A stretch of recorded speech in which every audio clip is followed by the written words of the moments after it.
లేవికాండము 11వ అధ్యాయము लेवी पुस्तक 11वा अध्याय 11వ అధ్యాయము 10వ వచనం.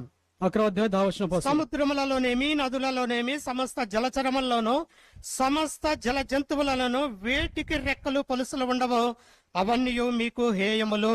जलचरापैकी ज्या प्राण्यांना पंख अथवा खवले नाहीत असे समुद्रात ज्या नद्यात संचार करणारे सर्व जलचर आम्ही ओंगळ समजावे. సముద్రాలలోను నదులలోను समुद्रामध्ये नद्यामध्ये చేపలు కాకుండా ఇంకా కొన్ని జీవులు కూడా ఉంటా आणि ఉంటాయి. काही माशाशिवाय दुसरे काही जीव आहेत त्या पाण्यात అయితే వాటన్నిటిలో కూడా आणि त्या सर्वांमध्ये వేటికి రెక్కలు పొలుసులు ఉండవు, आणि ज्यांना पंख किंवा खवले नाहीत, వేటికి రెక్కలు పొలుసులు ज्यांना ఉండవు, पंख खवले नाहीत అటువంటివి మీరు తినకూడదు, असं ते खाऊ नये అవి మీకు హేయము అంటున్నాడు. आणि ते ओंगळ समजावे. 11వ వచనంలో కూడా మనం చూస్తే आणि 11 वचनामध्ये जर అవి पाहिलं మీకు హేయములుగానే ఉండవలెను, आणि तुम्ही त्यांना ओंगळ समजावे. వాటిని మీరు తిననే తినకూడదు, त्याचं मांस तुम्ही खाऊ नये, వాటి మాంసమును తినకూడదు, त्याचे मांस खाऊ नये, వాటి కళేబరములను హేయముగా ఎంచుకొనవలెను. त्यांचे शेवे देखील ओंगळ समजावी. నీళ్లలో దేనికి రెక్కలు పొలుసులు ఉండవో అవి మీకు హేయములు. आणि जलाशयात ज्या प्राण्यांना पंख खवले नाहीत ते सर्व ओंगळ समजावे.